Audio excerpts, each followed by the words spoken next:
Bonjour chers militants du Parti démocratique gabonais PDG au pouvoir. Merci de me recevoir chez vous. Je n'ai pas l'habitude de venir m'adresser à vous parce que je ne suis pas membre de votre parti politique.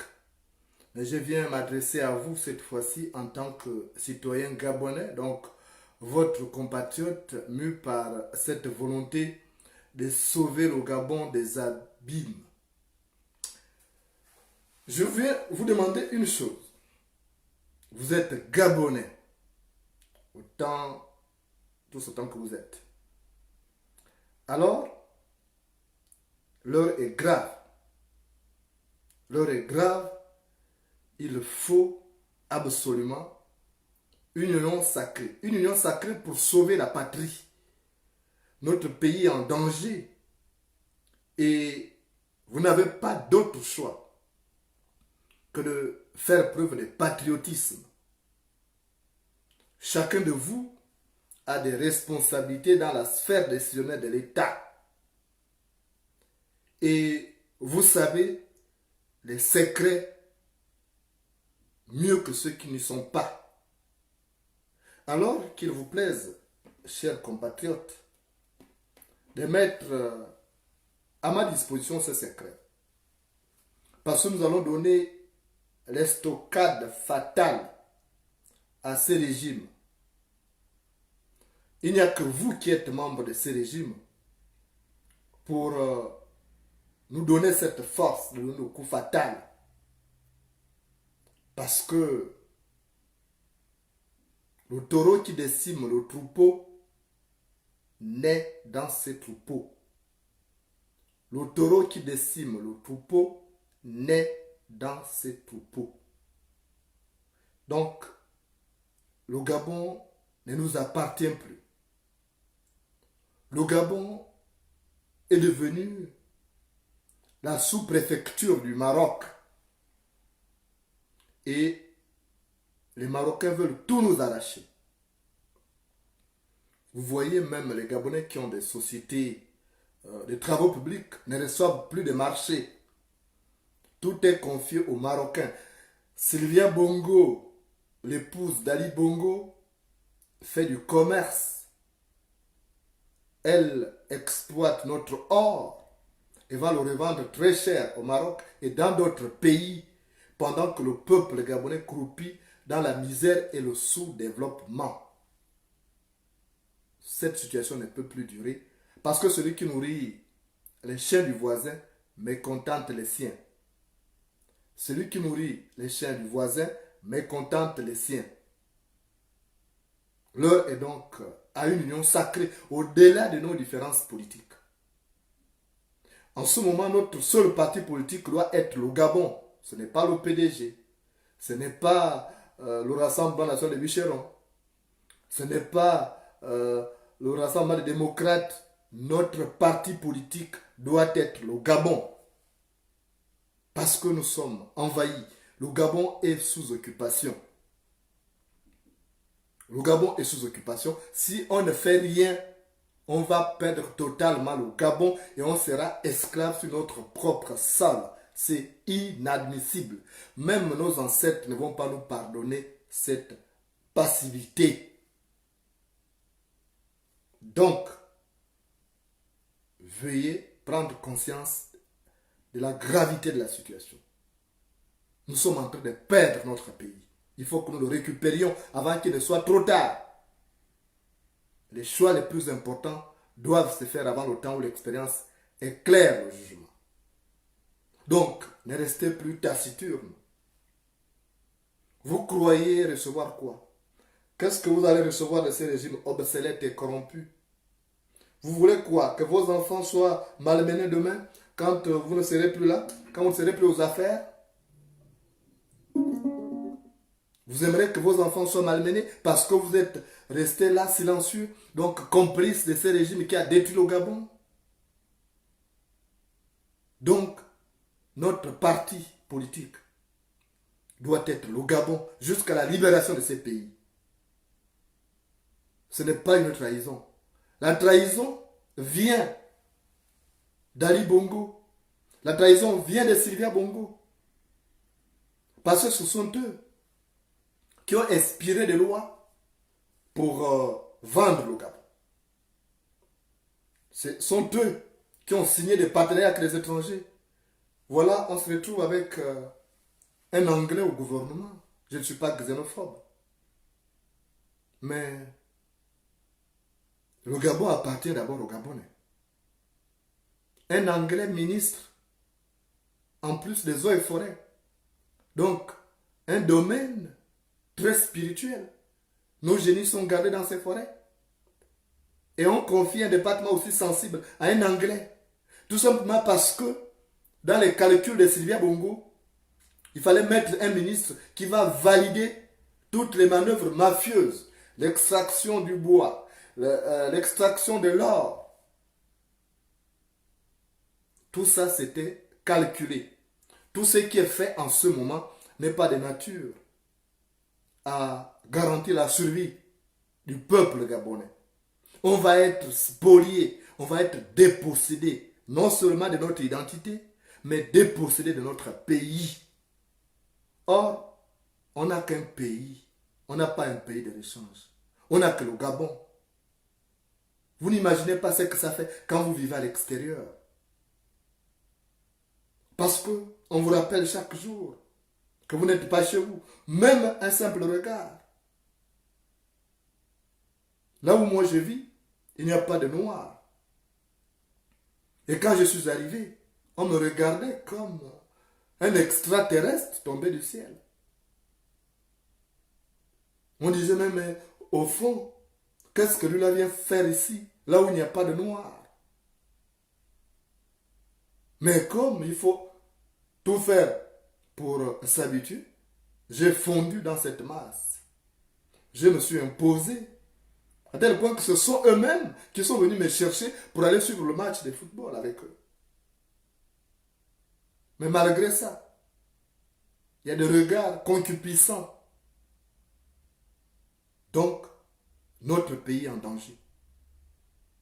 Il faut une union sacrée.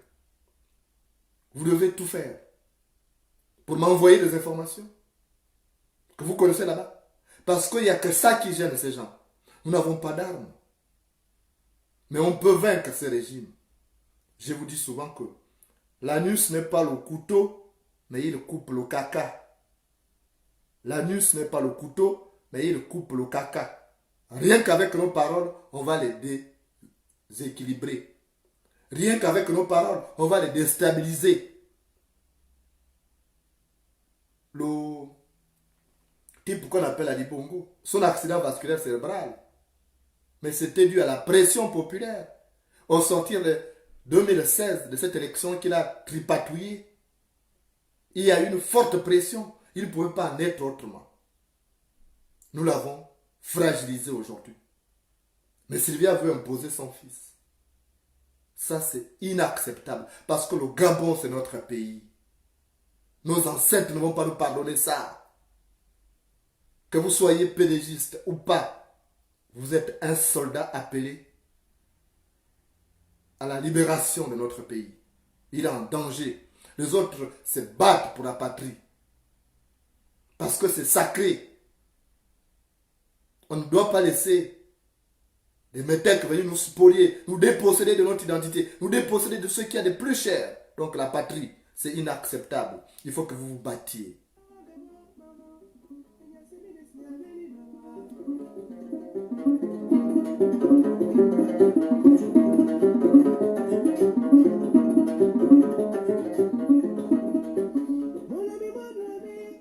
On vous a menti. On vous a menti que WhatsApp est surveillé là-bas, qu'ils ont accès aux communications. C'est faux. Ceux qui vous disent ça vous mentent. J'ai mes amis qui sont dans les services de renseignement.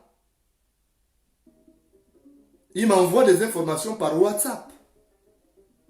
Telegram, c'est encore autre chose. Vous pouvez installer Telegram. Mais WhatsApp, ils ne surveillent pas. Ils n'ont pas accès à ça. Ils n'ont même pas payé les 3 milliards qu'ils doivent à la société qui a installé les systèmes d'espionnage. Donc, ils font juste ils vous font peur pour que vous ne communiquiez pas. Parce qu'ils savent la force de l'information. Donc, envoyez-moi les informations. Moi, je suis cabri mort. Je n'ai pas peur de couteau. Quelle que soit la nature de l'information, je vais porter ça à l'attention du peuple. J'ai pris sur moi la tâche herculéenne de déconstruire ces régimes. Alors, donnez-moi la force de donner un coup fatal à ces régimes pour qu'on puisse célébrer un Gabon nouveau.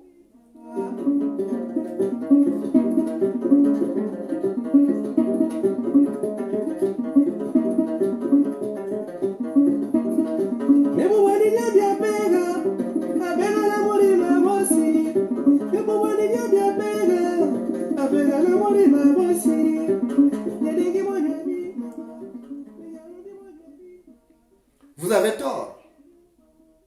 Vous avez tort de protéger ces régimes parce que ces régimes ne vous protégera jamais. Ces régimes vous tuent à petit feu. Vous ne savez pas. Vous savez que tous ceux qui ont servi ces régimes ont fini soit en prison, soit au tombeau. Vous attendez quoi? Que ça vous arrive pour agir? Les choses les plus importantes doivent se faire avant le temps où l'expérience éclaire le jugement.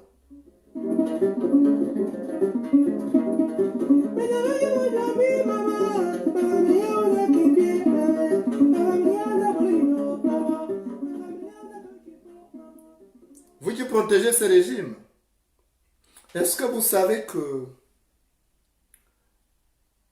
quelqu'un qui était un des serviteurs de ce régime, Florent Mbassima. Ça vous dit quelque chose?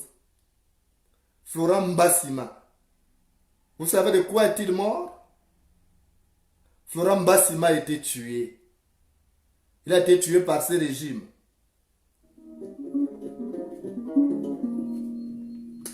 Il faut donc savoir que ce régime tue. Je reviendrai en ce qui concerne le cas de Florent Mbassima, parce que c'est un compatriote. On doit savoir pourquoi il est mort. Beaucoup d'argent circule pour étouffer l'affaire.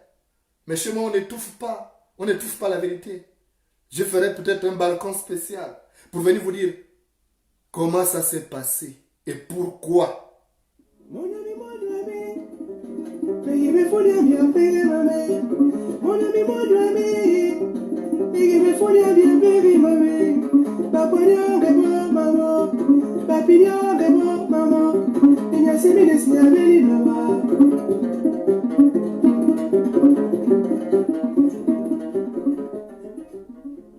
Ali Bongo est out. Vous avez vu ce communiqué qui vous dit que désormais, que cette fois-ci, à cause du contexte du coronavirus, les vœux au président vont se passer par visioconférence. Non, c'est parce qu'il est out. Il est fini. Ils ne veulent pas exposer ses vulnérabilités au peuple gabonais parce que cette cérémonie qui dure plus de 4 heures de temps, il ne peut plus tenir.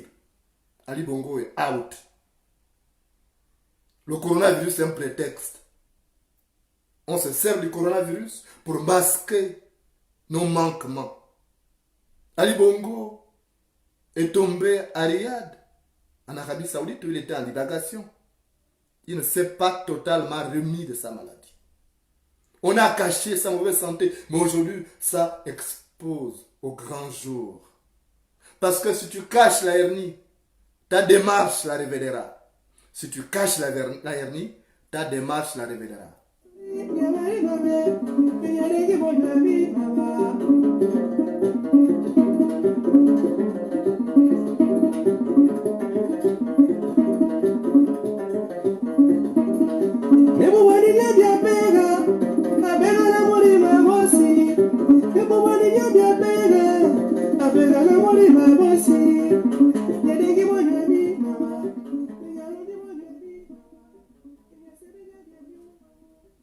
N'ayez pas peur du changement. N'ayez pas peur du changement.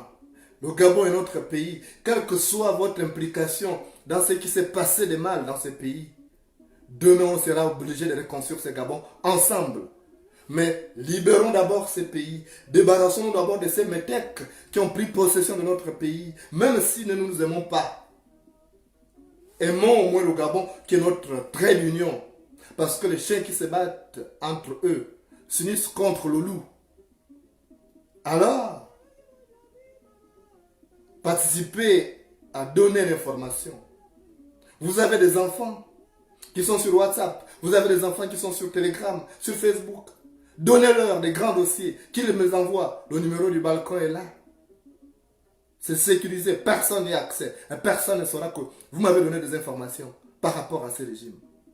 Parce que l'heure est grave.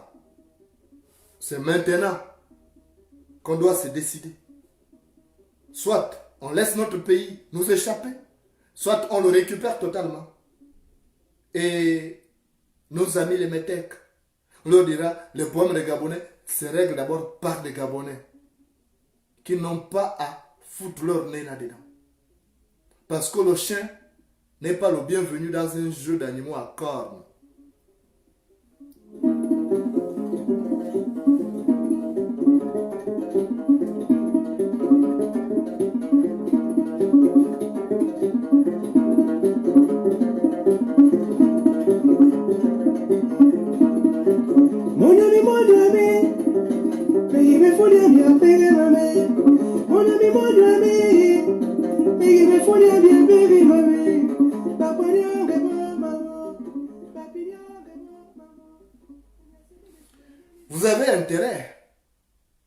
vous avez intérêt, tout intérêt, à faire en sorte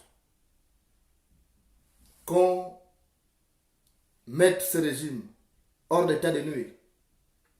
Vous avez intérêt à faire en sorte que on se débarrasse des Bongo, des Valentin, avant qu'Ali Bongo ne meure. Parce que s'il meurt là, il y aura une pagaille généralisée, il y aura une pagaille terrible, il y aura effusion de sang pour faire l'économie de nos fragiles vies.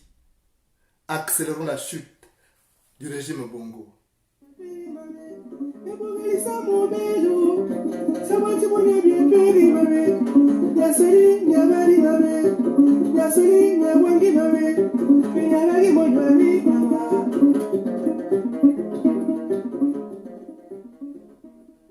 Vous êtes pédégiste, vous travaillez à la Cour des comptes.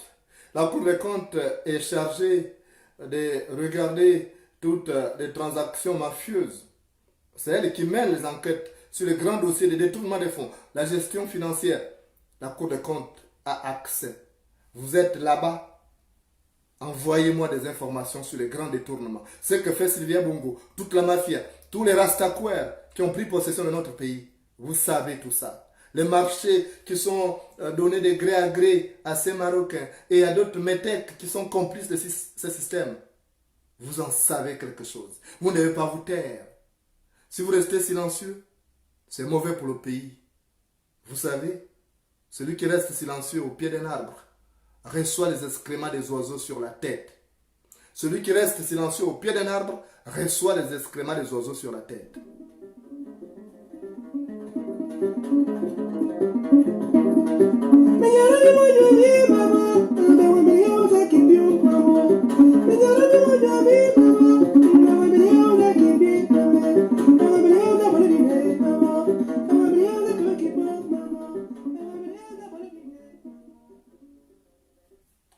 Notre souci ne doit pas être qui va diriger le Gabon demain. Notre souci, c'est d'abord enlever les bongos d'abord. Quand on aura enlevé les bongos, on aura fait un grand pas. Parce que dans le panier, les morceaux de bois de chauffage, on retire un à un. On retire les morceaux de bois de chauffage d'un panier un à un. Le premier problème, c'est d'abord les bongos, les Valentins. On les met à l'écart. Et après, on va s'entendre. Nous ne sommes pas nombreux. Forcément, on va s'entendre. Parce que nous sommes tous liés les uns les autres. Donc, le peuple ne va pas se poser qui va diriger le Gabon demain. Le problème, c'est d'abord dégager ça là. Ce qui nous empêche de dormir. Avant que la pagaille ne s'installe. Demain, vous ne direz pas que vous n'étiez pas informé. J'aurais attiré votre attention plusieurs fois. Depuis que je suis en exil, je ferraille de ma plume et de ma voix contre ces pratiques. J'attire votre attention parce que demain, il sera trop tard. C'est maintenant qu'il faut une union sacrée pour neutraliser. Vous êtes à l'intérieur de ce système. Alors, pourrissez le fruit de l'intérieur. L'histoire de l'union sacrée, ça ne va pas sauver le Gabon. L'union sacrée, ça ne va pas sauver le Gabon en faisant le gouvernement national. L'union sacrée va sauver le Gabon quand les citoyens vont s'entendre pour dire que stop, là c'est trop. Vous avez vu chez Mugabe, au Zimbabwe, c'était les membres du régime. C'était les membres du régime de Mugabe qui l'ont mis à l'écart quand sa femme a commencé ses frasques. C'était trop parce qu'il doit arriver de gifler jusqu'aux officiers supérieurs. Il ne manque que ça, c'est bien. Mais ce qu'elle fait, c'est plus que les gifles. Quand elle dépossède les Gabonais de leur identité en impulsant des lois aux antipodes de nos mœurs, elle nous dépossède de notre identité. Quand elle détourne l'argent du contribuable pour l'envoyer dans les paradis fiscaux, elle nous dépossède de notre identité. C'est pire qu'insulter, c'est pire que frapper quelqu'un. Alors, ces actes, ces incartades appellent à votre action. C'est maintenant qu'il faut agir.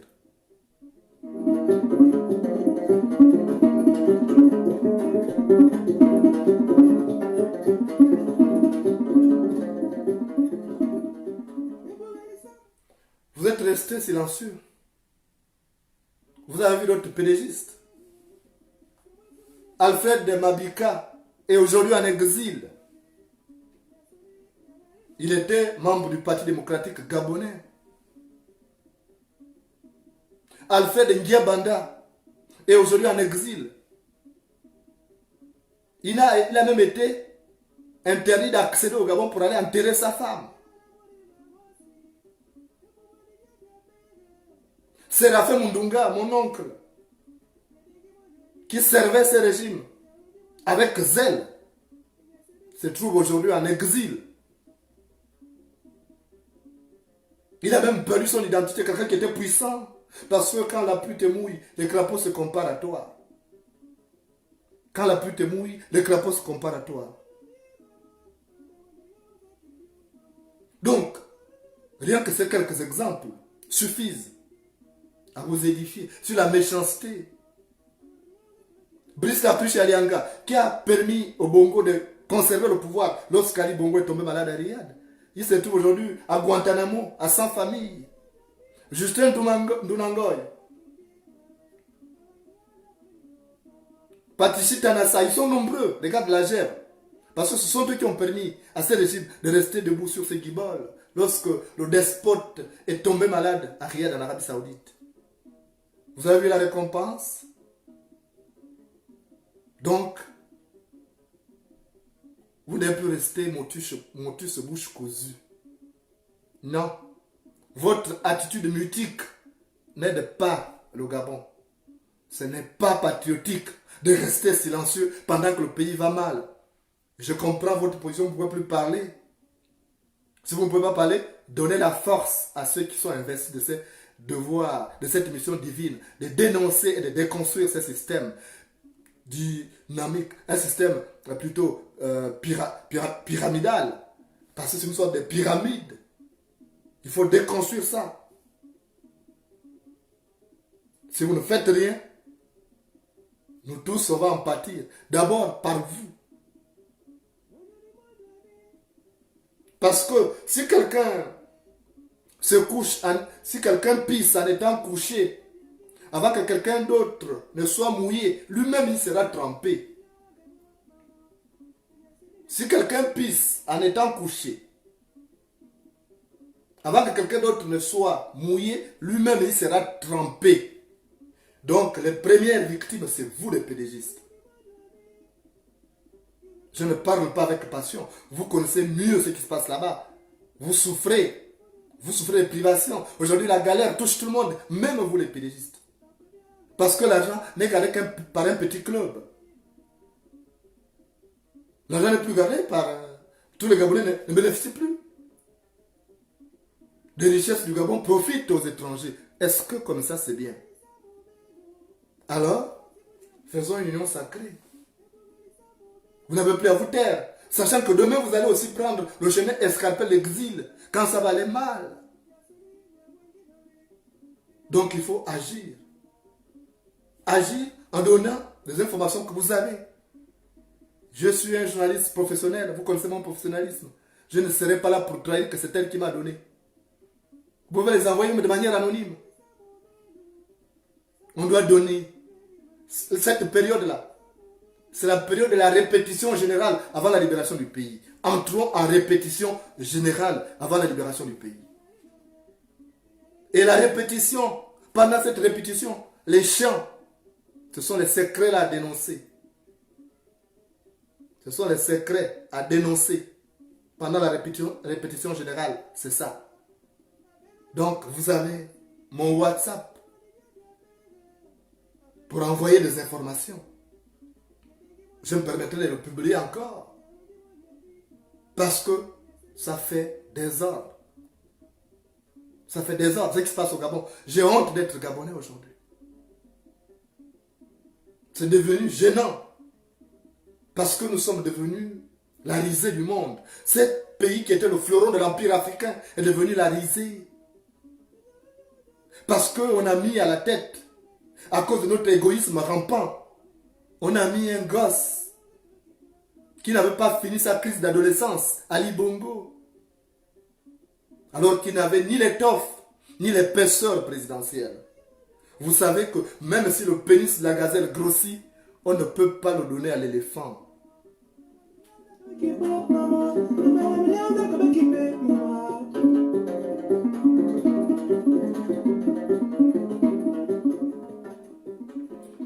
Donc, j'attends de vous une réaction plus résolue. J'attends de vous ces informations, ces grands secrets qui vont déranger ces gars. Sylvia Bongo ne dort pas. C'est pourquoi j'appuie sur la chanterelle. Parce que c'est qu'elle ne dort pas. Elle a mal. On va accélérer aussi son cancer. Parce qu'elle n'est pas à l'aise. Ne vous en faites pas. Donc vous n'allez pas rester silencieux. Alors que vous avez les grands secrets du pays. Vous êtes dans les administrations où on fouille ces informations. Vous ne faites rien. Vous n'allez pas rester silencieux. Si vous êtes silencieux, c'est que vous êtes complice justement de tout ce qui est en train de se passer en ce moment au Gabon. Et tôt ou tard, on ne va pas vous pardonner ça. Ne restez pas silencieux. Il faut dénoncer.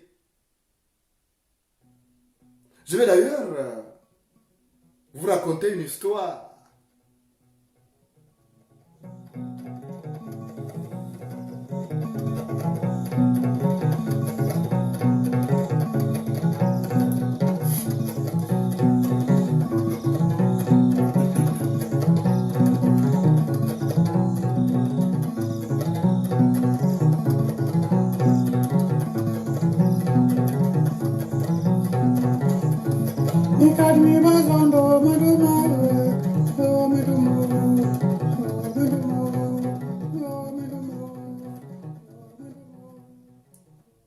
Dans un village, il y avait un enfant.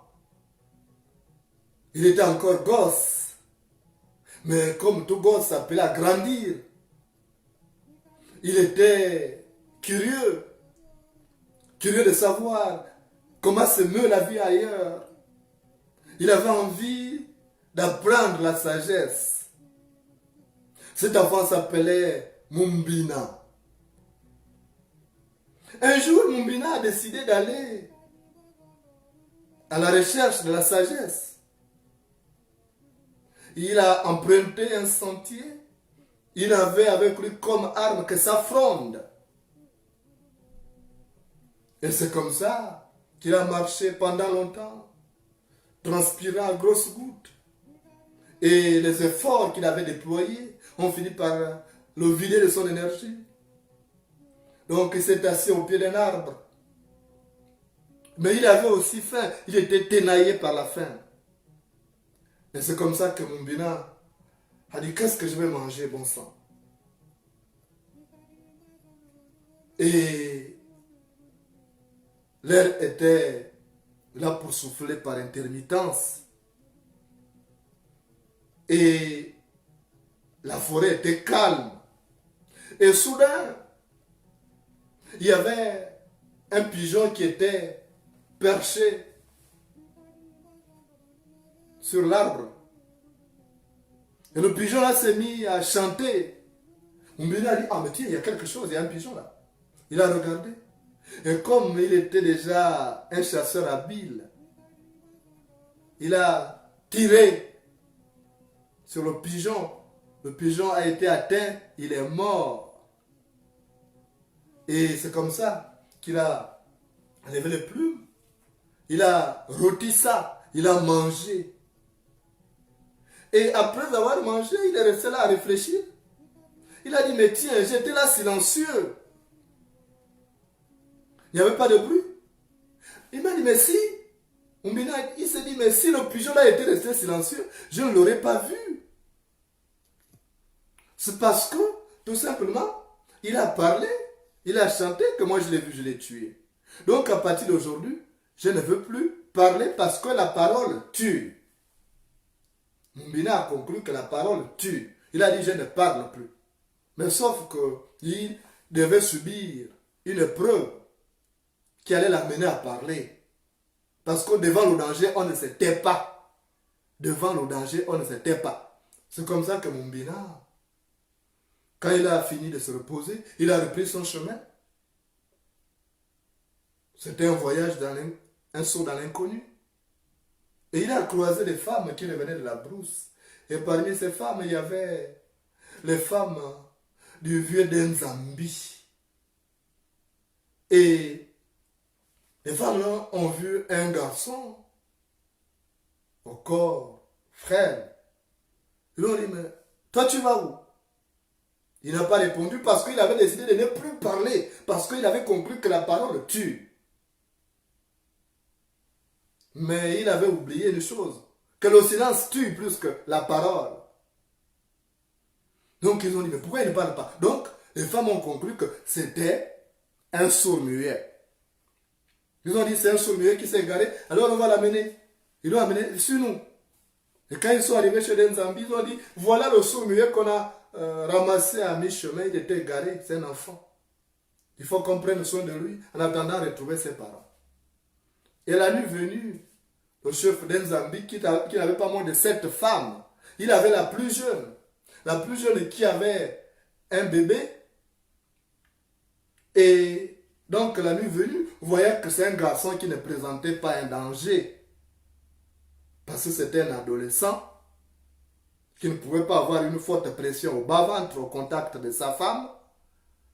Donc, le vieux de Zambie a dit à la plus jeune femme, à sa plus jeune épouse, il a dit, bon, tu vas dormir avec le petit, tu le mets, il se couche vers le mur, et comme ça, en attendant, trouver sa famille. Le petit n'a rien dit, il a mangé, il a dormi, il avait décidé de ne plus parler.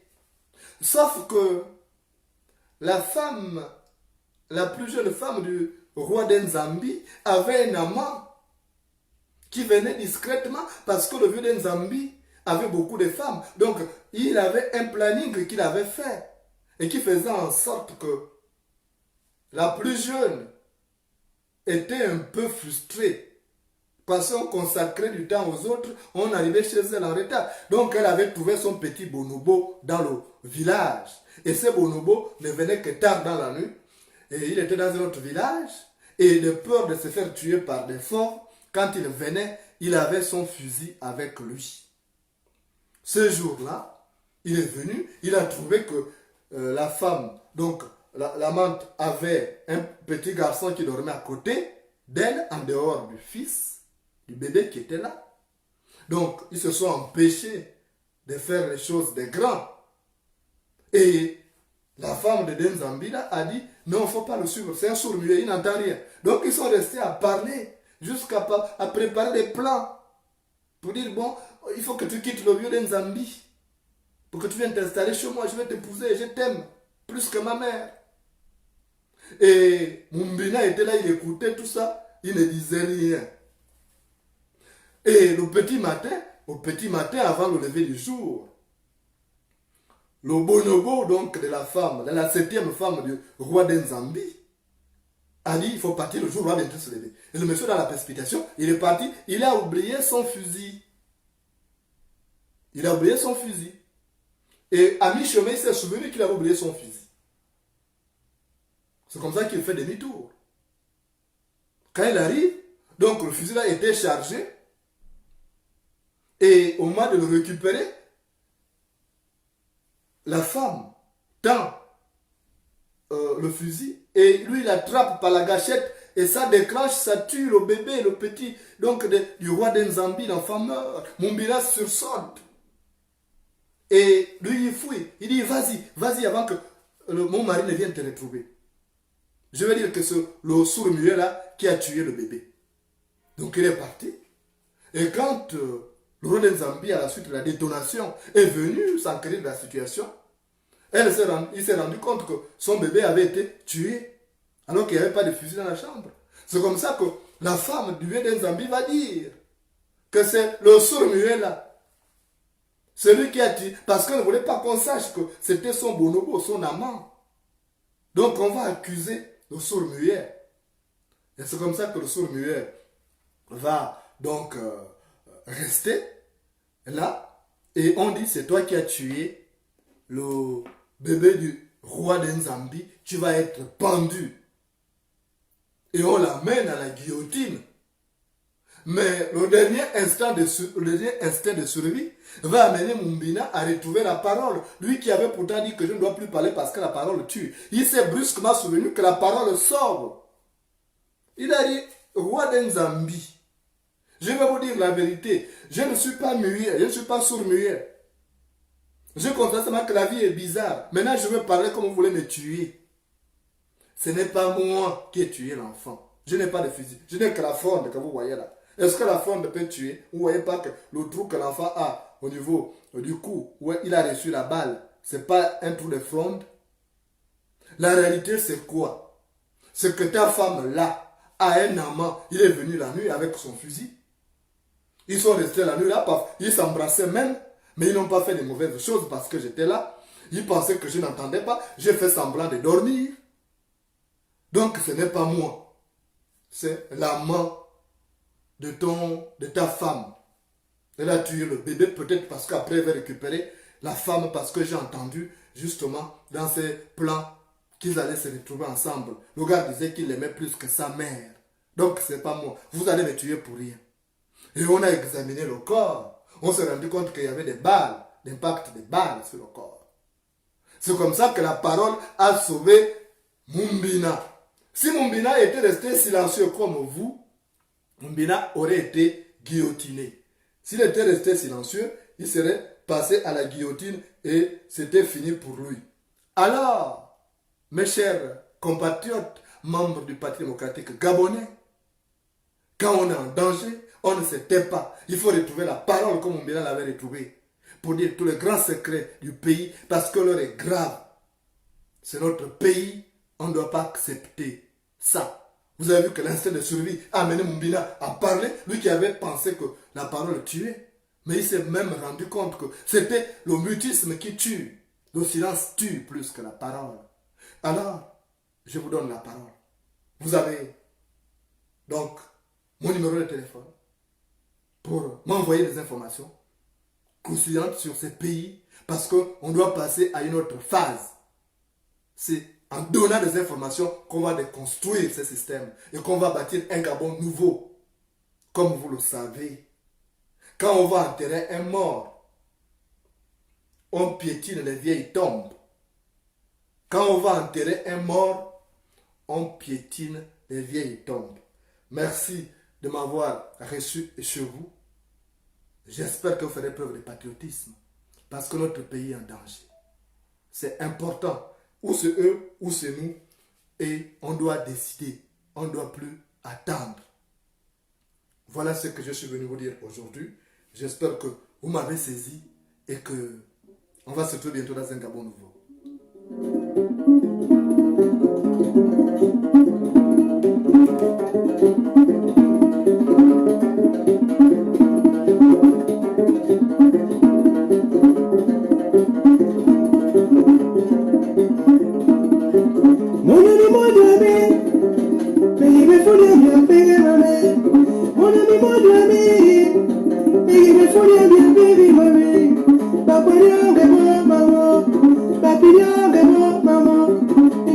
Bienvenue.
Merci.